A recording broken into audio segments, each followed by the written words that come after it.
チャに受けてくれたのは60代女性愛子さんです。愛子さんは旦那さんと12年別居していて、その旦那さんとの今後の関係を質問されました。さて、どんなメッセージだったのでしょうか。それでは雑談からどうぞ。銀行員やってらっしゃるんですか？パートです。ちょっとした事務とか入力とかをやっています。ご主人とは別居されてて、お子さんはいらっしゃるんですか32と29の子がいて、両方とも女の子です。上の子は結婚して、うちから電車で30分ぐらいのところに住んでて、下の子は今一緒に住んでて、みんなで元住んでたマンションに暮らしてるんですけど、で主人は実家に今暮らしてます。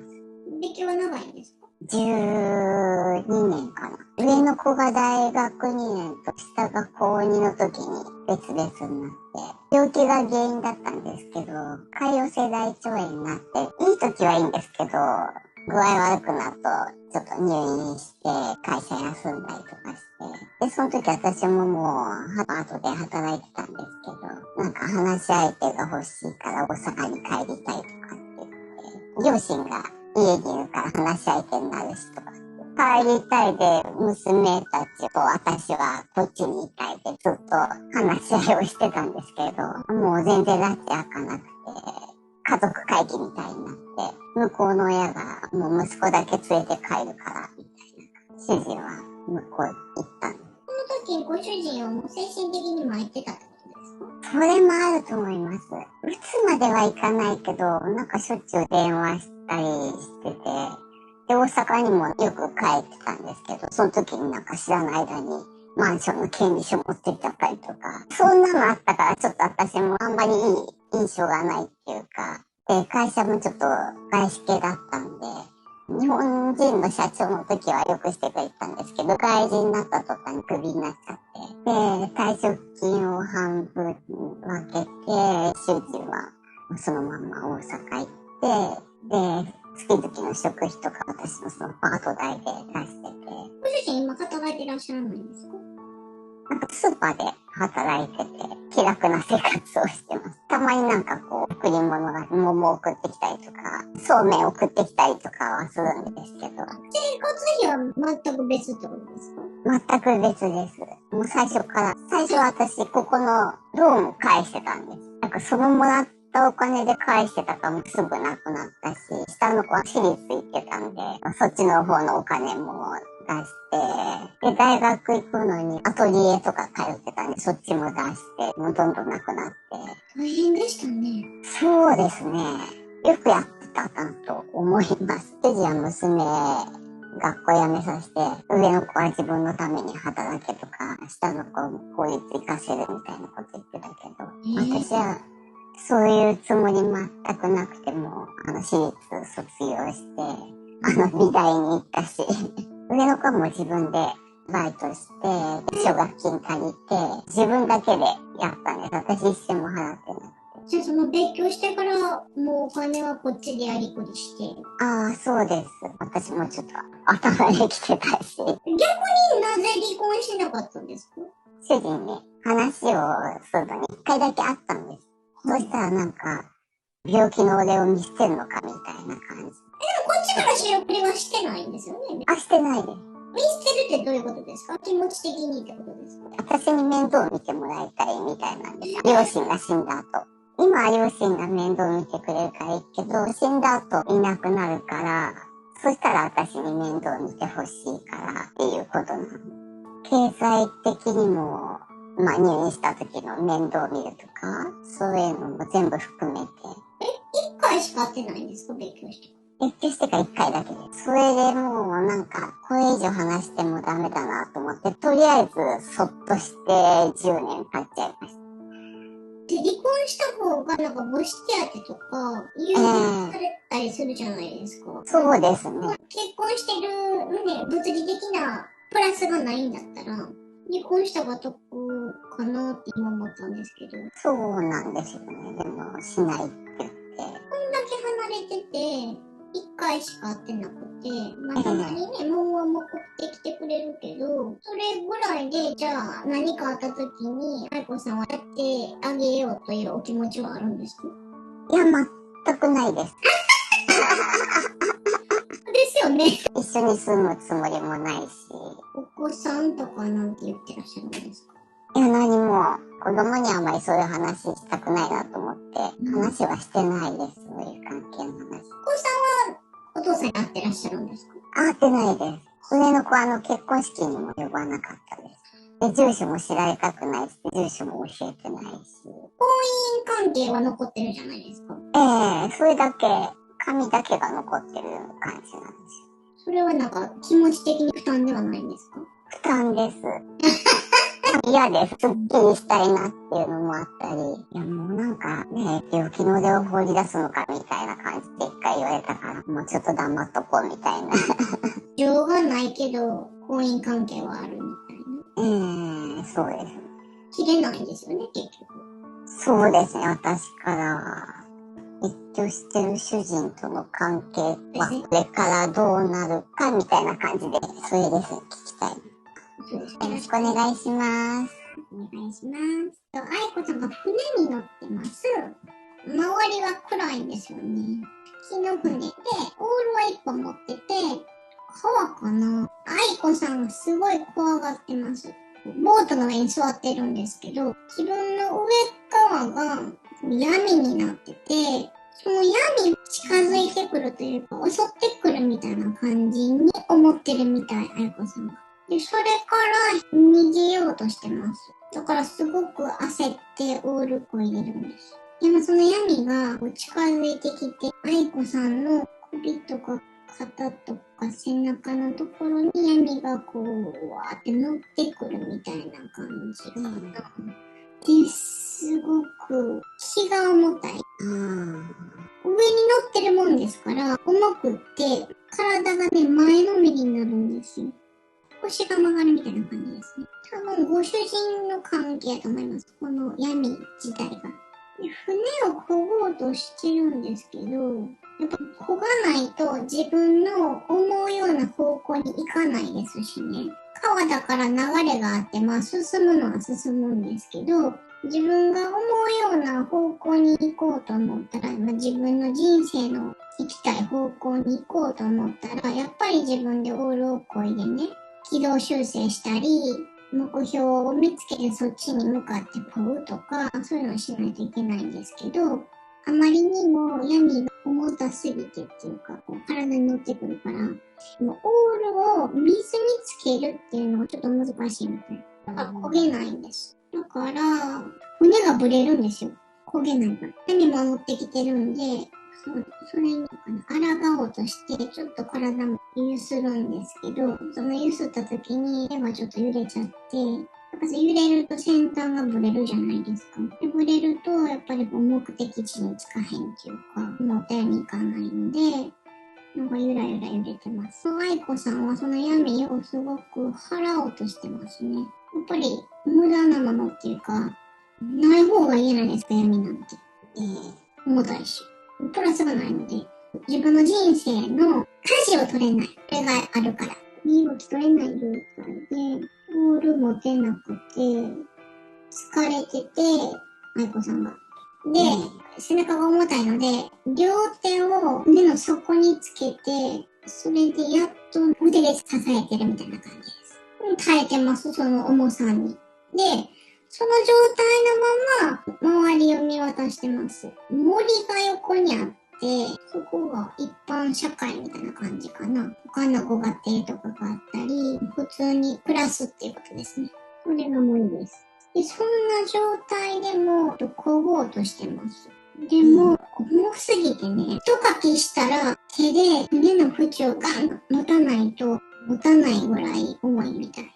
この川を自分の船に乗って自分の行きたい方向に向かっていくっていうのを本当はしたいんですね。でもそれがちょっとままなれへんみたいな感じ。で走行してると目の前に滝があってね、落ちちゃったんです。滝があるって分かってたんやけど、逆に漕ぐとかも全然できへんかっそのまま落ちたみたいな感じ。普通だったら浮くんですよね。船バラバラになったんですけど、バラバラな敵の船を置いてる。背中の重さは滝に落ちようが取れなくってね。これはもう愛子さんにくっついてるもんやから、その重さのまま、わーって沈んでいきました。愛子さん的には、自分の人生は自分で舵を切りたいし、船に乗ってれば、どっちの方向に行くとか、例えば、ああいう世界があるからあっちの方向に行けばいいんだな。川があって一本じゃない。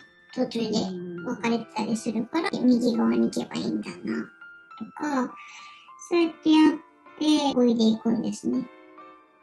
で、早く漕ぎたい人もいれば、今はちょっとしんどいゆっくり漕ごうかなとか、いう人もいて、そういう風に調節しながらやるんですけど、全く舵を切れてないみたいな感じ。例えば森にいて、森は一般家庭で、それぞれのご家族があるんです。普通に家族で暮らしてる人もいれば、独身の人もいれば、みたいな感じで、自分の生活が成り立ってるっていうのが森で住むってことなんですけど、そういう生活をしながら自分の人生の舵をちゃんと切りたい。っていうのをしたいんやけど、どうしてもその闇があるから、自分の思うようにいかなくって、今は闇のせいでずーっと沈んでいきます。愛子さんが上を向きながら沈んでいくんですけど、右手を伸ばしながら沈んでいきます。沈んでそこに来ました。なんで自分の人生こうなるんかなって。今は背中を地面に向け、上を向いて寝てるんですけど、水面が見えるんです。光も見えるんですね。この光っていうのは普通の人として暮らすみたいな感じなんだけど、なんであれができないのかなって。普通のこと、自分の人生を自分で決めるとか、普通に暮らすとかが笑い合って喋るとか、そういうのでいいのに、それがうまくできへん。ただそれだけやね。そんなに難しいことは願ってないんですね。みんなはみんなそれができるわけじゃないですけど、いろんな境遇な方がいらっしゃるので、でも、人なりにもちゃんと自分でオールをこいで自分の行きたい行き先に行くとか、家族笑い合って喋るとか、旦那食事するとか、なんか本当に普通のことができないなーって思って、水面見てます。で、胸がすごい詰まった感じがする。息苦しいっていうか、水の中やから呼吸がとかそういう意味じゃなくて、闇がずっとついてて、そのせいで水面に行けないっていう意味ですごくしんどいみたいな感じ。で、これがあるから自分は水の中に沈んでるわけやから、それを払おうとするんですよ。重りみたいなもんですよね。重りさえなければ上に行けると思うので、そのべったりくっついてる背中の闇みたいなものを重さだと思うんですけどね。それをこう払おうとするんですよ。こうべったりくっついてるんでね、自分の手が届くのって首の周りとかじゃないですか。闇をこうペギって剥がそうとするんですけど、剥がしてもまたくっつくみたいな感じかな。ってやってます。で、背中なんか届かないからね、剥がしようがないわけですから、でもあんまり説明はしてないかな。この人に私がしんどいから離れてほしいとは言ってないかな。尻尾のところは手でちょっとめくってみようかなとは思ってました。やってみて。でも、くっつく力の方が早いし強いので、すぐに戻ります。だからそれで、はーってやってます。若干諦め気味みたいな感じですね、今は。かといって大きなアクションを起こしてるわけではないんですね。例えば、コンコンと説得するとか。この闇だって一つの意思があるわけですよ。旦那さんなのでね。この人だって意思あるわけやから、例えば自分の人生生きたいからあなたと決別したい。だから離れてほしいんだ。っていうのを面と向かって喋るとか、例えば、自分で背中から剥がせないんだったら、剥がす方法を探すとかね。そういうのはしてないです。ちょっと探してみようかなって、こう、端っこの方ペリってやってみただけ。背中に旦那さんがくっついてるっていうのを諦めてるみたいな感じですね。でもこの状態がすごい苦しいです。楽しくないし、胸がずっと苦しいので、晴れ晴れもしてないですし、自分が思ったような生活ができてないわけですよ。渓谷とか、森で住むとか。海面の上には、スピリチュアルの講座とかで出会った他の人が楽しそうに喋ってますね。そういうのも海面に見えます。それは、愛子さんから見て、そういう人たちっていうのは輝いて見えるみたい。なんかこう、自分の人生生きてるというか、ティーチャーって自分のためにやるじゃないですか。大人になってからの習い事みたいなもんですよね。親にね、やりなさいって言ってやるんじゃなくてね、自分がやりたいと思って自分のために使うお金であったり、時間であったりするので、そうやって楽しんでる人っていうのはすごくキラキラしてはる。からそういう人たちは、こう、愛子さんから見たら、すごく気兼ねなくやってるっていうか、心の底からちゃんと楽しめてるように見えるんですね。枷がないんですね。枷がないように見えるってことです。それがいいなと思って愛子さんもやってるけど、基本的に愛子さんの背中にはずっと骨闇があるのでね。じゃあ、他の人みたいに心からも自分のことをこう、解放してやれてるかって言ったら、まあそうでもないみたいな感じに見えるかな。なんかちょっと羨ましいなって思ってます。っていうのが今水面に見えてます。だから結局、愛子さんが今しんどいのは、この闇ですね。もっと自由に自分の人生を楽しむっていうことをしたい。愛子さんが何とかしてね、その闇を払って、ちょっと上に上がったんですよ。50センチとか1メーターですけど、わーって、旦那さんが見てない隙間みたいな感じで、上にわーって上がろうとした。でも、すぐに捕まえられた。執着がすごくって、旦那さんも、俺のものみたいな感じかな。すごいんかな旦那さんからしたら。だって別に追い払おうともしないし、本気で。背中にいさしてもらいたいわけですよ、この人。それは、旦那さんからしたら、いてもいいんやなと思うから、でもまあ、すごいですよね。その旦那さんからしたらって意味ですよ。でもその都合のいい愛子さんは話せないですよね。ちょっと今離れたから、ウェーって感じで、待て待て待ってみたいな感じで、俺の場所はここや。背中。やっぱり安心じゃないですか。歯みたいな感じで。場所みたいな感じ。貝ってね、岩にくっつくじゃないですか。貝は貝だけでふわふわふわふわ泳がないでしょ。岩があって、そこにペタってくっついて、安心みたいな感じになる。こんな感覚。くっつく岩がいるんですよね、この人に。だから、愛子さんの背中にずーっとくっついてる。ここが定位置みたいな感じかな。旦那さんからしたら。愛子さんからしたら辛いですよ。くっついてるっていうことだけで、海面に行けないわけですから。で、困ってますわ、愛子さんが。今、家を消して愛子さんが後ろ向きましたね。そうすると、闇とちゃんと面と向かって今、生えてるというか、配置できてます。でもそれでも、ついてるんですよね。体についてるんですよ。背中についてるのはまだ取れないんですけどね。でも、退場できてます。とかって、座ってるみたいな感じかな。で、言ってます。旦那さんに。私はこれがしんどいって。背中に乗られてるのがしんどいって。私は私の人生を生きたいって。でも、あなたが乗っている状態では、それができないって。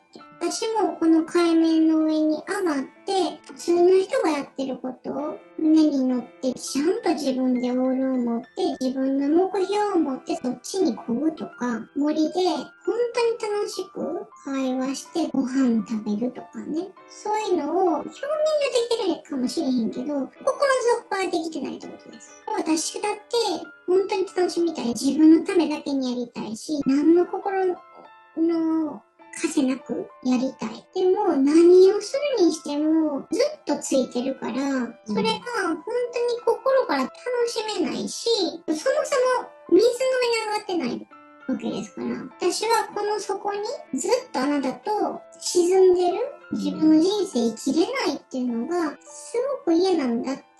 でで、それは、私はあなたのせいだと思うって。で、さっき言ったみたいに泣きついてますね。これはしんどいって。自分だって水の底にいるわけ。自分だってここがしんどい。でもね、ごめんなさいね。心地いいと思ってますよ、多分。上がりたいって言ってるけど、上がりたいと思ってないんちゃうかな。口では言うけどね。だって頑張らなくていいじゃないですか、ここ。水の中に沈んでずーっと、いじいじしてたらいいんですよね。だから心地いいですよね。で、この人にとったら、火つける岩もあるわけですから。ここは心地いいと思ってますよね。だから、これはしんどいと。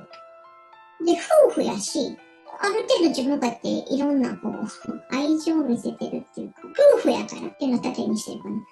夫婦やから、一緒に寄り添うっていうのが、今年の道じゃないのみたいなこと。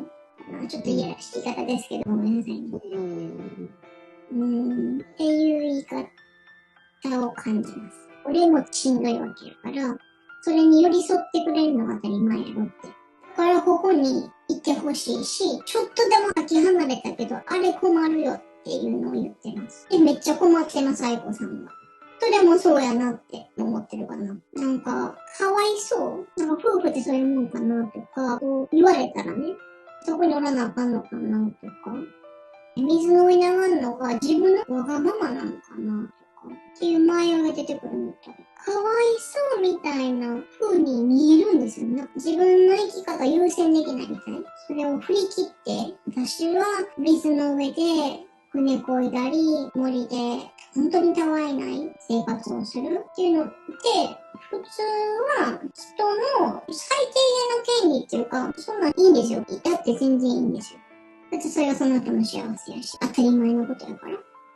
でも、そうやって言われたら、自分はここの水の底にこの人といた方がいいのかな、みたいな感じで困った顔して話聞いてます。旦那さんは、なんかちょっと演出してるかな。かわいそうな俺みたいな。捨てないでほしいとか、見捨てないでほしいとか、かわいそうだからいて当然やろうとか、俺の面倒見て当然やろう。っていうのを演出してる感じかな。で、表面上は親切にするんですよね。好意を示すみたいな。さっきのものを起こるみたいな感じですけど、あなたのこと必要ですよっていうのを示すって、なんかいろんなものを起こってたりするんですよ。忘れてませんよ。大事ですよ。いてほしいですよ。っていうのをすごくこうアピールしてくるんですよ。愛子さんは困ってますね。自分がやりたいことと、今目の前で言われてることが相反してるからですね。で、それが続いてて、愛子さんがうわーって泣き出しました。斜め座りみたいな感じかな。床に顔つけて、うわーって泣いてます。なんでなんて。じゃあ私の気持ちはどこに行くのって。それはわかるよって。言ってほしいのはわかるよって。あなた弱ってるんでしょって。で、夫婦やし、言ってほしいんでしょって。あなたが訴えてきてんのは、まあわかるよって。でも、じゃあ私の幸せどこなんて。私今まですごい頑張ってきたやんか。そんなこと言われながらも、ちゃんと自分なりにやってきたし、子供に負担かけてるのも分かってるけども、それもちゃんとあなたに頼らずね、生きるのに必死だったわけですよ。物理的にここにはいるしね、子供のケアもいるやろし、旦那さんはこうやって頼ってくるし、いろんなことやってきたのに、じゃあ私の幸せどこなんて、私って自分のために生きたらダメなんて、私が生きる意味とか、私の心の喜びとか、それはどう思ってるんみたいな。自分のことばっかり言ってきて。それ考えてくれてるみたいな。それはできひん。私って一体何のために生まれてきたんみたいな。人の世話をするために生まれてきたのって。私はそうじゃないと思う。私はそんなに高望みしてるわけじゃない。ちゃんと自分の骨を漕ぎたいとかね。森でご飯食べたいとかね。気兼ねなくっていう意味です。それしたいだけのに、なんって言って泣いてます。自分の存在価値っていうか、自分のために生きるっていうのがないっていう意味。心の底から自分の人生を楽しむっていうのができてないっていう意味で泣いてますね。で、旦那さんがちょっとびっくりしてるかな。旦那さんは自分の要求しか言わないので、なんか考え方ないんですよ。奥さんがどうやったら幸せになるとか、考えてないからね。なんか自分がどうなったら助かるかとか、自分にはこれが必要やからこうしてほしい。こうあってほしい。また助けてほしい。思ってないから、なんかそうやってわーって泣いた愛子さんを見てびっくりしてます。初めて気づいたみたい。なんかお母さん的存在っていうか、あ、不満やったんやって思ってるみたい。知らんかったみたいな感じが。びっくりしてます、旦那さんは。旦那さん的には、いてくれて当たり前と思ってるからね。一緒に水の底にいてくれて当たり前。自分の岩になってくれて当たり前。自分の面倒を見てくれて当たり前と思ってるから、この人もこれが苦しかったんやって初めて気づいたみたいです。泣いてるわけですから。知らんかったって。そんなに嫌やったんや。考えもしへんかったみたい。でも、愛子さんからしたらすごい苦しいです。すごい差があるかな、ここでは。で、今、愛子さんがちょっと子供みたいな方になってて、私だって生きたいように生きたい。あなたにはあなたの生きたい生き方がある。旦那さんからしたら、この海の底にずっといたんですね。その必要なアイテムとして愛子さんいるんですけど、あなたがそういう風に生きたいように、私だって生きたいやり方があるって。私は水の底にはいたくないのよって。あなたの世界はここですごく心地いいかもしれないけど、私はこの水の上に行って、ただ船を漕ぐ森で家族団らんすごく楽しく食事する。そして、今までやってたかもしれへんけども、スピリチュアル系の講座を受けて、本当に自分のためだけで生きる。気兼ねなくね。そういう人生を私は歩みたいな。あなたもあなたもやりたいことがあるように、私も私のやりたいことがあるんだよ。それに気づいてもない。それを思ってもない。それって本当に夫婦なん？あなたは夫婦っていうのを主張するけれども、じゃあ私がどういう風に生きたいかっていうのを今まで考えたことあんのって、それをわーって泣きながら言ってます。人ってみんなやりたいことあるんだって。それを考えもしなかったでしょって。それって夫婦って言えんのって言ってます。で、旦那さんがちょっと困った子供みたいな感じかな。お母さんにくっついてたわけですよ、この人からしたら。感覚的にはね。自分は自分なりに生徒のことやってたつもりなのでね。そんなん言われても、みたいな感じかな。まあ、対等じゃないですよね、もうね。対等な人として見てないみたいな感じかな。旦那さんはそうやって言われて、じゃあ誰が自分のケアすんねんみたいな思ってるかな。いじけながら。やっぱまあ、夫婦っていう関係じゃないように見えるかな。お母さんみたいな感じかな。そういう風な感じで、旦那さんが困ってます。ちょっと、愛子さんに背中向けやりますね。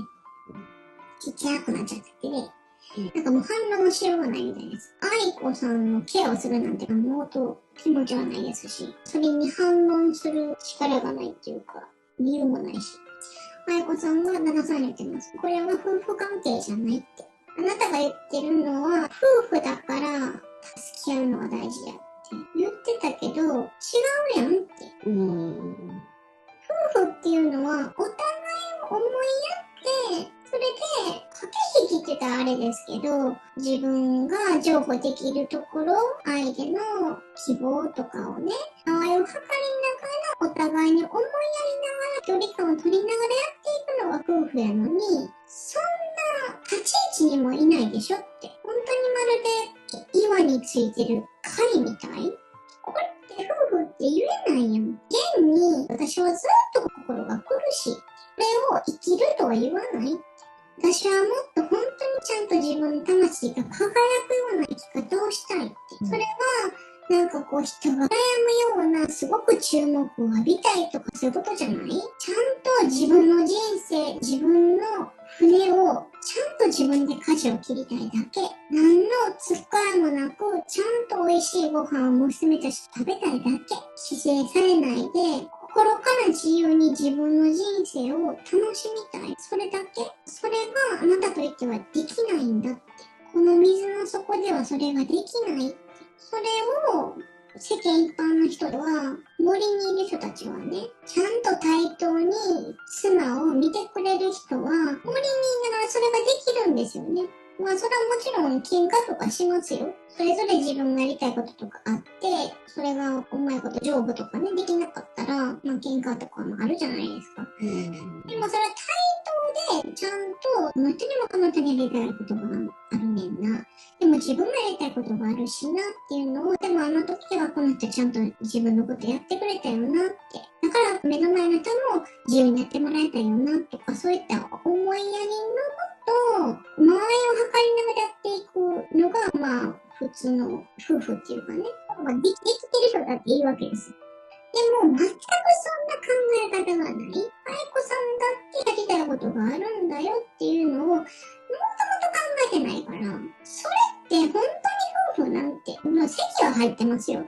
籍は入ってるけど、その、精神的にね、魂レベルで、それってフェアじゃない。面倒見てるだけ。この人生を続けていくのは、やりたくない。私は自分の人生生きたいんだって、泣きながら言ってます。すごい勇気いるみたいなこと。今までこれやってこなかったわけですから。で、あなたに分かってもらう必要もないって。分からないって。旦那さんにこれを理解してもらうっていうのはすごく労力のいることです。理解なんかしないですよね。だってしたくないわけですから。愛子さんを手放すっていうことは自分の心地いい状態を手放すことになるわけですから、自分がずっとくっついてた岩がなくなるわけですからね。理解してたとしても、理解したくないっていうのが先に来るので、絶対、うんとは言わないです。だから、愛子さんが理解してもらわなくてもいい。無理であろうと。こういう生き方をずっとしてるし、しんどいって言いながら、この水の底が心地いいと思ってる人に、上に上がりたいっていう人の気持ちがきっとわからない。でも、なんやかんや言いながらもね、やっぱり背中にずっといさせたわけですよ。振り払おうと思ったら、なんだってできたわけですよ。ナイフ持って、相手傷つけようとね。でもそれをしなかったわけですよ。でそういった自分の選択の結果でもあるから、でも自分の人生生きていいんやなって。自分のためにお茶飲むとか、自分のために何かするとか、そういったことをやってもいいっていう生き方があるんだなって。まあそんな思いもしなかったけど、生きてるのに必死でね。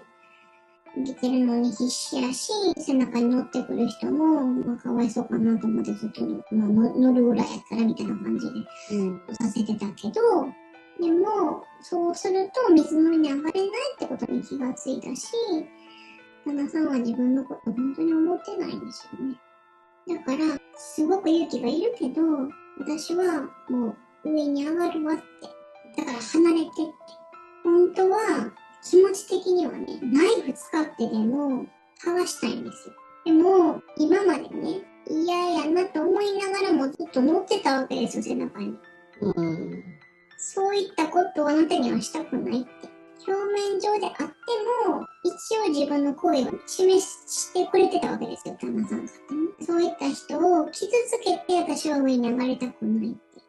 無理やりあなたをナイフで引き離すようなことはしたくない。理由がわからないかもしれないけども、話してほしいって。私にあなたを傷つけるようなことはさせないでほしいって。理由はわからないかもしれないけど、私があなたから離れたいっていうのは理解してほしいって。っていうのを説明してます。旦那さんに。旦那さんは子供みたいにシュンってしてます。ここでもやっぱりなんかあれです。母と子みたいな感じになってますかね。妻と夫とかじゃないかな。お母さんに置かれてる子供みたいな感じ。今ね、ナイフ持ってたんですよ。旦那さんの前にナイフを横にしておきました。置いてくねって、ナイフは。今まで対等じゃなかったけど、でも絆はゼロじゃなかったよねって。表面上かもしれへん。本当の意味で夫婦にはなれなかったかもしれへん。でも、この長い間、それなりに連絡取ってやってきたっていうのは、夫婦関係はゼロじゃなかったよねって。私はあなたのことを傷つけたくない。で、このナイフをここにポンと置くけども、あなたがこのナイフを持って私を傷つけないっていうのを信じてるって。そういう最低限の関係はあったよねって。こここにナイフを置いていくっていうのはすごく勇気のいることですよね。相手を傷つけないっていう愛もあるわけですし、そのナイフを置いてったらね、旦那さんが後ろから刺すかもしれないです。でも、それはしないよねって。そんな愛はあったよねって。それもなかったわけじゃないよねって。世間一般の夫婦のちゃんとした対等な関係ではなかったかもしれへん。金銭的にも何もなかったかもしれへん。でも、表面上でもちゃんと貝と岩でくっついてる人生を歩んできたわけやから、そこの信頼はあるでしょって。ちゃんとした100点満点の愛じゃなかったかもしれへんけども、ゼロではなかったよねって。だから私は、あなたを傷つけないし、このナイフを置いていくっていうぐらいあなたのことを信頼してるって。だからもう行くねって。旦那さんが泣いてます、ここで。まあ子供みたいな感じですけどね。で、そんな決意を持って、今愛子さんが上に向かって泳ぎましたね。だからゼロじゃなかった愛が、最低限あったんですよ。対等でもなかったけどね。で、泣きながら上に上がります。やっぱりちょっと辛いみたいかな。旦那さん置いていくっていうのがね、母性っていうのかな、これは。なんでしょう。見放せない何かみたいな感じかな。ちょっとした罪悪感ですかね。そんな感じでちょっと涙しながら上に上がります。今はって水の上に上がりました。で、すごく大きな呼吸しました。周りは森で、空は晴れてて、森なのですごく空気が新鮮で、周りを見渡してます。水の音も聞こえるし、太陽も照ってるし、鳥の鳴く声とかね。で、風が吹いて、木が揺れる音とか。そこがバッて今入ってきます。で、今、岸まで泳いで、岸に上がって、三角座りして、ね、水を払ってるんですけど、空に鷹が飛んでてね、鷹はすごく自由に飛んでます。当たり前ですよね、これって。誰かのために犠牲になってるとかないじゃないですか。誰かがいてほしいからずっといてあげるとかないです。鷹は飛びたいから飛んでるし、自分の食べ物を探さないといけない時間だったら探すし、しんどくなったら休むし、眠たい時は寝るし、みたいな感じで当たり前な生き方をしてるんですね。で、その鷹が飛んでるなーって。で、虫もいるし、蝶々もいるし、みんな生きるんです。普通に生きてる。自分の本能のまま生きてるんです。誰かの都合じゃなく。そういう中に自分もいるっていうのがすごい嬉しいみたい。今、同じなんですよ、鷹と。同じことができる状態にあるんです。今はまだ始まってませんけど、その同じような自由が自分にはあるんです。自分もこういう風に生きる今スタートラインだったんやなって立ち上がって嬉しいって言って伸びしてますね。誰かの犠牲になるんじゃない、誰かの目的のためのツールになるんじゃない、自分の本のまま心のままやってるっていうのを自分もやっていいんだなっていうのを今すごい体中で感じてます。これこそが本来あるべき姿なんだなって。でも、今このいろんな過程があったから、この自分でやるっていう素晴らしさがわかるわけです。それを旦那さんが教えてくれたみたいな感じかな。無駄はなかったってことで、もうずっと胸が苦しい時間があったから、その分、この自由の素晴らしさがわかるわけであって、今逆にありがとうって思ってます。生きるっていうことが今分かった。自分は鳥みたいに、蝶みたいに、ただ自分を生きるっていうことを、どんな生き物もやっていい。この世界は。それが当たり前。私は自分の人生これから自分で生きる。船に乗りたければ何かの目標に向かってこれでもいいし、森の中で、例えば自分の趣味のことをやってもいいし、娘さんたちと楽しくご飯を食べてもいいし、私一人で本読む日でもあってもいいし、これが自分のやることを自分で決めれるように、愛子さんも全部自分で決めていい。背中のやりがなくっていう意味です。本当に心からやる。自分の人生の舵を自分で切るっていうことです。で、森の方に行くみたいですね。で、森の方に行って、娘さんに会ったみたい。二人の娘さんをギューってしてます。わからなかったわ。本当に生きるということがわからなかったわって。自分軸で生きるっていうことをしなかった。その結果、あなたたちに辛い思いをさせたんじゃないって。席があるのに、父親らしいことをできてない関係と離婚をして、もう見切ってしまった人の関係の差みたいなものがあると思うし、本当やったら森の中でみんなで食事するっていうご家庭も中にはあるから、そういう家庭にはならなかったっていうのが、やっぱり辛い思いをしてるかもしれないし、もしくはもう見切って離婚し、あの人はあの人の人生行けばいい。私は私で行く。離婚しても楽しい人生あるよっていうのを見せることだってできたわけですから、それを見せられなかったっていう意味で、いろんな、負担っていうか複雑な思いをさせてしまったんじゃないかなって、ね。今とか3人になるけど、でも、1人は泣いてないですね。下の子が泣いてない。上の子は泣いてないんですね。上の子は手をギューってグーにして力入れてます。我慢してるみたいな感じかな。すごい思いがあったみたい。いろんなこと言いたかったけど、やっぱり我慢してたかな。そうかもしちょっと斜め下向きながら、歯食いしばってるみたいな感じで、この状態になっても泣けない。思いが強いですよね、そういう意味で。自分の感情出せないわけです。そうかって、あやこさんが思ってるかな。そんなに我慢させてたんやなって。まだ妹さんの方が素直に泣ける分マシですよね。だから母としてどうしてあげたらいいんかなって上の子に。そのギューッとしてる手をね、取るんです。あやこさん。この子の気持ちをどうやったら楽にしてあげれるかな、思いながら、娘さんの左手を愛子さんが下と上から両手でこうやって包み込んであげてて、今泣いたかな。本当は気づいて欲しかったって。なんか本当はサイン出してたつもり。ちょっと下手やなんかな。自分の感情がそうです。助けてほしいとか苦しいとかいうのがちょっと難しいっていうか、それはお母さん思ってもあると思うんですけど、気づいてほしかった。でも、そのお母さんが苦労してるのも分かってるから言えへんかったって。でも気づいてほしかった。自分が孤独であるとか、自分の人生もっとこうやったらもっとうまくいったのにとか、そういったのを、本当はお母さんに気づいてほしかった。でも、本当にこう、手をね、グーにして、グーって力入れながら頑張って生きてきたんですよね、きっと。それは愛ですよね、お母さんに負担かけないとかね。そこは本当に、ちょっと言い方悪いですけど、旦那さんと真反対ですよね。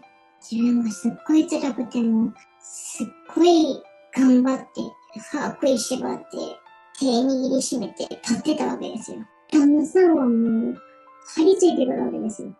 どっちが愛かって言ったら、こんなん娘さんに決まってるじゃないですか。これこそが愛やし。娘さんが、うわーって泣き始めました。ちょっと遅かったけど、気づいてくれて嬉しいというか、やっと気づいてもらえたわけですから。自分からは苦しいって言い出せない人だから、お母さんが今やっと自分の人生を生きるってなった時に、自分の生き方のせいで子供も我慢してたんやなってことに気がついて、大子さんがそれ見て、ごめんねって。本当に愛情かけないといけなかったのは、自分と子供やったのに、自分では背中に乗られてるっていうのが、そこまで大変と思ってなかったんですよね。しょうがないかな、みたいな感じ。でも、それをやってたのが、こんなに、この子をしんどくさせてたんやなって。しかも、この子が我慢してたのは、舞子さんのためですよね。それこそ愛ですよね。これ以上お母さんに負担かけない。自分が我慢すれば。だから、本当に自分のためを思ってって我慢してくれている娘、そして自分のために生きる、当たり前のことですけど、自分のために生きるっていう生き方を、女やったら素敵やったんやなって、ごめんねって、今気がついてごめんねって、しんどかったよねって、それを気づいてあげるのが母の役目やのに、ごめんねって少女を抱きしめてます。娘さんは体大きいんですけど、子供みたいにわーって泣いてる。今までのしんどさ、出せなかったしんどさ、甘えられなかったみたいな感じかな。やっと気づいてもらえたみたいな感じかな。で、今みんな3人で泣いてますね。だから、気づかなかったけど、自分のために生きるっていうことこそが、周りの幸せでもあった。自分を犠牲にして生きるんじゃなくて、もしね、見せれてたら、娘さんも我慢するんじゃなくてね、自分の気持ちをもうちょっとちょっと言ってくれてたかもしれへん。だから本当に一つの些細な決断みたいに見えたかもしれへんけど、実はすごく大きかった。みたいな感じかな。それは気づかなかった。ごめんね。今、愛子さんが言ってるんですけど、今まで私は自分の人生を生きるっていうのをあなたに見せられなかったって。でも、お父さんとの関係は、清算して、お母さんは自分の道を生きるっていうことを決めたんやって。今までそれをしてこなかったから、実際今、じゃあ自分の好きなように生きていいですよって言われたところでね、すんなりできるわけじゃないかもしれへんけども、もう子供が何かを習うみたいに一つ一つ手探りでやっていきたいと思ってるって。だから、同じようにあなたの人生を生きていいのよって。そのために我慢するんじゃなくて、お母さんを持って自分の感情を押し殺すんじゃなくて、お母さんが自分の心地いいように生きるように、あなたも自分が心地よく生きてほしい。もしそれが自分の悲しい気持ちを悲しかったっていうことがあなたにとって心地いいことだったら、私はそれを聞きたいって。今まで自分のためを思っていろんなことをすごい我慢してくれたと思うんだけども、でも今初めてあなたがこんなに苦しんでるってことに気がついて、自分はすごく、もっとできたことがあるんじゃないかなって思ったんだって。そういう思いは愛してる人にさせたくない。自分のことをこんだけ思ってくれる人にそんな思いをさせたくない。だからあなたが苦しいっていう原因が私であっても言ってほしい。それをすぐ解決できるかどうかはわからないけども、でもあなたが苦しいんやったら一緒に考えたいって。それが本当の家族やと思うって。そういう関係がお父さんとは築けなかったって。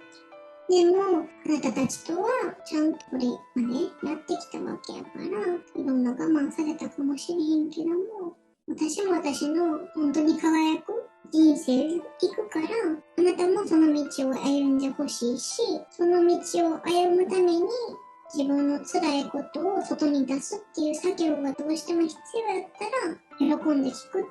それが自分が原因だっても。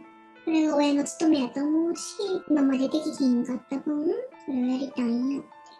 それがどうしても言いづらいっていうんやったら、私じゃなくても旦那さんでもいいわけやし、カウンセリングでもいいし、カウンセリング一緒に探すのでもできるし、今やったらブロック解除わかるわけじゃないですか。ブロック解除っていうやり方まであるから、それを教えてもいいし、自分の傷はちゃんと自分で治していけるっていう方法を今は自分は分かってるから、それを教えるっていうのもできるよって。それが今の私にできること、過去にできなかったから。だから今まであなたは私のことを思っていろんなことを我慢してきてくれたけど、今度は反対に私があなたの力にならせてねって。それが親孝行だと思ってねって。それを私を傷つけるって思うんじゃなくて、あなたのためになることが私の幸せやっていうのをちゃんと理解して言ってきてほしい。それがたとえお母さんの時本当は気がついてほしかったのに気がついてくれなかったっていうちょっとした文句みたいな感じになったとしてもね、私は聞きたいよって。それを聞かないといけないと責任があると私は思うって。その話を聞いて愛子さんが傷つく方が、結果、あなたが助かるっていうのが私の幸せやから。そうやってやっていくのが家族やと思うし、こうやって大きくなっても、そういった関係を築いていきたい。そのためのライトワーカー講座やったかなって。自分を生きる。で、娘さんが今泣き止んで笑ってるかな。泣きながら。お母さんを責めるつもりはないって。お母さんは優しさで離れなかったんだよねって。なんか情みたいな感じかな。それは仕方ない部分もあるかなって思ったって。この状態が苦しかったけど、お母さんの決めたこともやったら、しょうがないのかなって。お母さんの気持ちもわかるから、別にお母さんを恨む気持ちはない。今はその自分の気持ちを引き継いでくれたわけやし、でもお母さん大丈夫やからって言ってるかな。自分でなんとかできるからって言ってる。もう、なんか、ほぼ浄化されたみたいな感じかな。お母さんに気づいてほしかったのがすごく大きかったから、気づいてもらえただけで、すごい救われた感じがするみたいです。いろんな思いがあって、それぞれあったかもしれへんけど。でも、それが人生。それが学びやし、それがあったから、娘を不幸にしてしまったなって思う必要もないし、全部学びや。自分にも学びがあるように、娘さんにも学びがあって、これから愛子さんがちゃんと自分の人生を生きるっていうことで、全然今までの経験をプラスに変えれるから、何も後悔することないです。これから、そうやって愛子さんが未来を作っていく。自分の背中をいい面に見せていくみたいな感じかな。はい。意を決して旦那さんに話をする愛子さん、かっこよかったな。自分にも旦那さんにもちゃんと愛を持って接しているのが伝わってきたな。あと、長女さんのお母さんに対する愛にもにゃんこは泣けたわ。きっといろんな思いがあったんやろうね。お母さんのためを思ってずっと頑張ってくれた長女さんに、母としての本物の愛を持って話している愛子さんも素敵でした。ほんと愛って素晴らしいな。にゃんこも魚への愛は本物なので、今日も魚のことを思って眠りにつきたいと思います。今日もご視聴ありがとうございました。にゃんちゃねチャンネル登録してもらえたら嬉しいにゃん